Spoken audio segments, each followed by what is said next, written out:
Assalamualaikum warahmatullahi wabarakatuh. Perkenalkan, kami dari kelompok 5 akan mempresentasikan analisis sentimen komentar.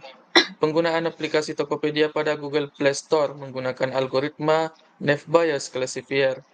Di sini kami beranggotakan 3 orang. Yang pertama sebagai ketua itu dan sebagai pemateri pertama yaitu Nurul Hasanatun Nisa. Kemudian yang kedua Kirana Audia sebagai pemateri kedua. Kemudian saya sendiri Muhtikar Herman sebagai moderator dan pemateri ketiga.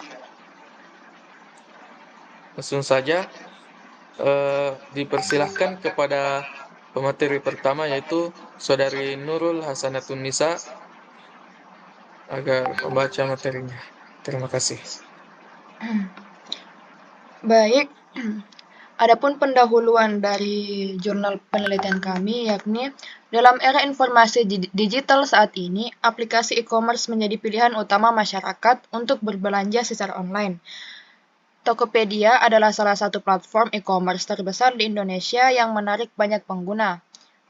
Pada penelitian kali ini, kami menggunakan algoritma Naive Bayes, yakni di mana algoritma Naive Bayes adalah algoritma klasifikasi yang populer dan terbukti secara efektif dalam berbagai tugas klasifikasi teks. Tujuannya untuk melakukan analisis sentimen terhadap komentar-komentar yang diberikan oleh pengguna pada Google Play Store. Menggunakan algoritma Naive Bayes Classifier, kami berharap dari analisis sentimen ini memberikan wawasan yang berharga bagi Tokopedia dan pengembang aplikasi e-commerce lainnya dengan memahami sentimen pengguna perusahaan dapat meningkatkan kualitas layanan dan pengalaman pengguna untuk mempertahankan dan menarik lebih banyak pelanggan.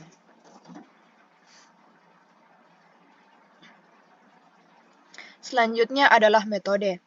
Yang pertama itu flowchart crawling data. Bisa diperbesar sedikit.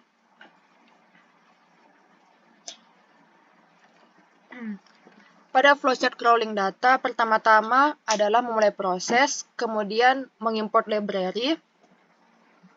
Selanjutnya itu mengcrawling data atau mengambil data analisis sentimen komentar dari aplikasi Tokopedia. Selanjutnya kami mengambil 300 record komentar. Lalu setelah itu diberi label secara manual. Setelah diberi label, dataset tersebut disimpan dengan format CSV. Setelah melakukan proses crawling data, selanjutnya melakukan proses text processing, di mana pertama-tama itu setelah melakukan crawling data, yakni membagi data atau split data, yakni di sini kami menggunakan split data 80-20. Selanjutnya ekstraksi fitur. Ekstraksi fitur sendiri itu seperti TF-IDF dan lain sebagainya. Untuk pre-processing teksnya di sini ada stemming, scaffolding, tokenizing, dan stemming.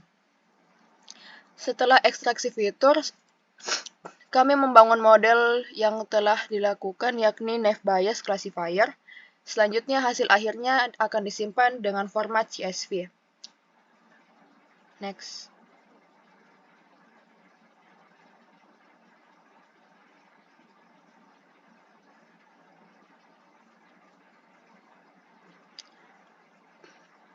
Adapun hasilan pembahasan yang pertama adalah text preprocessing. Yang pertama adalah scaffolding, di mana scaffolding ini untuk menghilangkan perbedaan kapitalisasi dalam teks sehingga mempermudah pemrosesan teks dan analisis data. Mudahnya scaffolding ini mengubah huruf kapital menjadi huruf kecil, semua teks menjadi huruf kecil. Contohnya itu ada seperti pada gambar. Misalnya pada konten pertama itu harga dan ongkir oke, pas pembayaran ada aja. Itu diubah menjadi teksnya menjadi huruf kecil.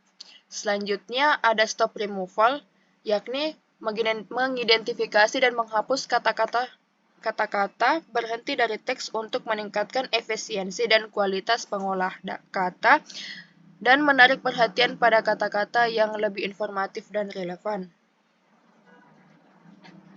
Baik, selanjutnya saya serahkan ke moderator.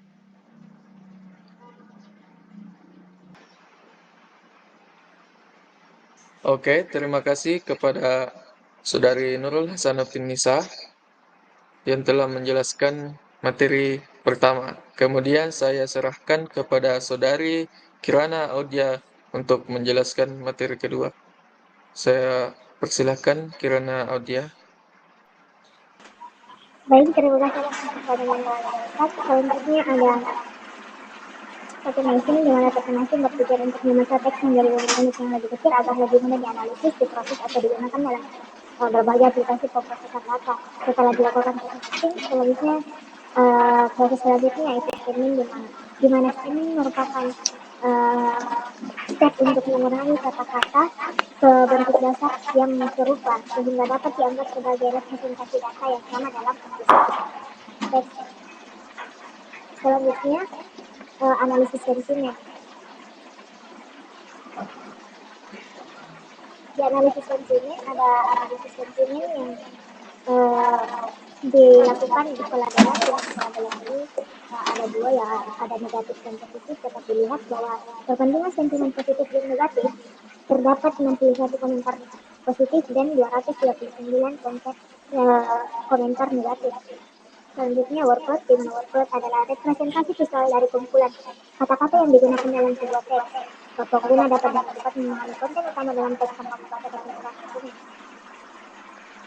Yang ketiga, klasifikasi, di mana klasifikasi digunakan untuk mengidentifikasi sentimen atau pendapat dalam teks, apakah itu positif atau negatif. Dataset yang telah melewati tahapan pre-processing selanjutnya akan dilakukan dalam proses pembelajaran atau learning menggunakan metode klasifikasi supervised learning net bias. Dalam klasifikasi terdapat split data, di mana split data adalah proses di mana dataset dibagi menjadi subset yang berbeda untuk data training dan testing dalam analisis data. Adapun analisis ini mempartisi data dengan rasio 80% sebagai data laki atau training dan 20% sebagai data uji. Untuk materi selanjutnya saya serahkan ke moderator. Terima kasih kepada Saudari Kirana Audia atas pemaparan materinya. Kemudian saya akan melanjutkan materi yang ketiga, yaitu TF-IDF atau Term Frequency Inverse Document Frequency, yang dimana teknik yang digunakan untuk menghitung bobot kata dalam sebuah dokumen dalam korpus yang lebih besar. TF-IDF adalah salah satu metode yang umum digunakan dalam pemrosesan bahasa alami dan analisis teks untuk memberikan bobot kata yang lebih representatif dan mempengaruhi hasil analisis. Cetak laporan evaluasi menggunakan classification report yang mencakup metrik evaluasi seperti akurasi, presisi, rekal, dan F1 score. Pada umumnya, step ini memberikan informasi tentang kinerja model net bias dalam melakukan analisis sentimen pada data uji.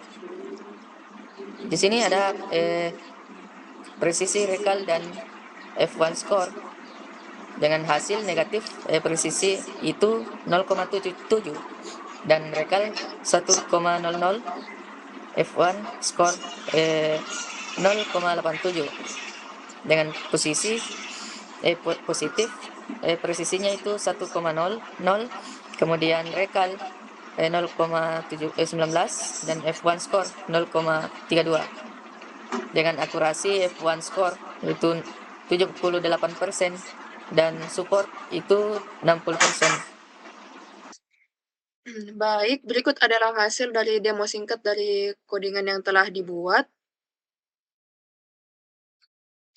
Di sini kami telah melakukan crawling data, yakni mengambil data sentimen sebanyak 300 record.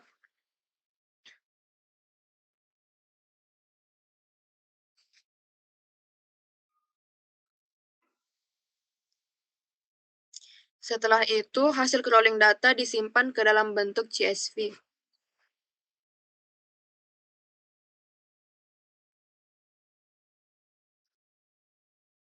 Setelah disimpan ke dalam bentuk CSV, crawling data tadi diberi label secara manual, lalu diimport kembali ke dalam ke dalam Python ini untuk dilakukan text processing data.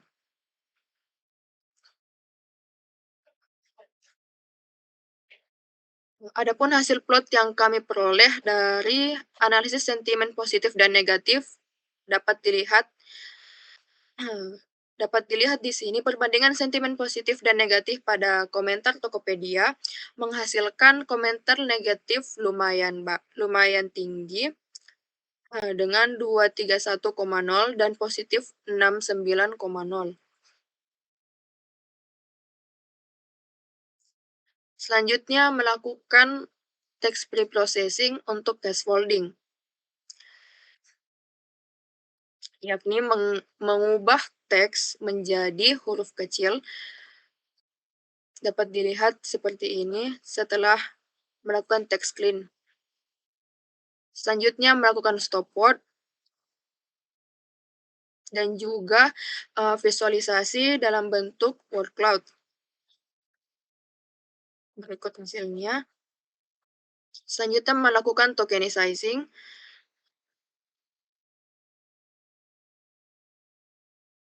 Ini adalah hasil dari proses tokenisasi. Next, proses stemming.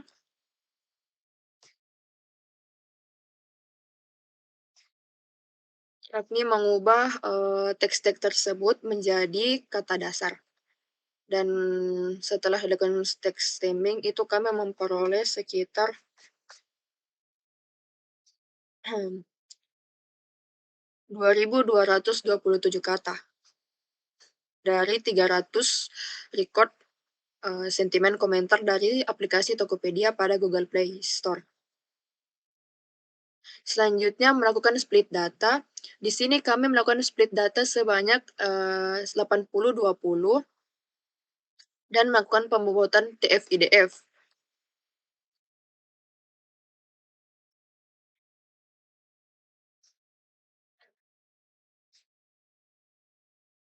Nah, adapun precision recall dan akurasi yang kami dapatkan itu dari sentimen negatif itu sebanyak 0,77%, 70% untuk precision,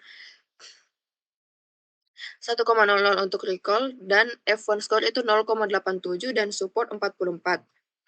Sedangkan untuk sentimen komentar positif, adapun precisionnya itu 1,00, recall 0,19, F1 score 0,32 dan support 16. Setelah melakukan text preprocessing, dataset ini disimpan ke dalam bentuk CSV. Adapun visualisasi untuk word cloud dari sentimen positif sebagai berikut. Dan untuk sentimen negatif pada komentar Tokopedia sebagai berikut. Baik, sekian dari demo aplikasi singkat dari kami. Saya kembalikan ke moderator. Sebagai kesimpulan, metode NFBias dapat dengan mudah diperluas untuk menangani jumlah kelas atau label yang lebih banyak. Dalam konteks analisis sentimen, dapat mengklasifikasikan komentar menjadi 3 kelas seperti positif, negatif, dan netral, atau bahkan lebih jika diperlukan. NFBias memungkinkan adaptasi yang fleksibel terhadap jumlah kelas yang berbeda. Dari hasil penelitian yang dilakukan, menghasilkan performa yang baik dengan melakukan split data 80-20. Didapatkan hasil dari analisis komentar pada Tokopedia dengan menggunakan algoritma NFBias memperoleh akurasi 0,783. Mungkin sekian presentasi dari kami. Lebih dan kurangnya mohon dimaafkan. Wabillahi taufiq wal hidayah. Assalamualaikum warahmatullahi wabarakatuh.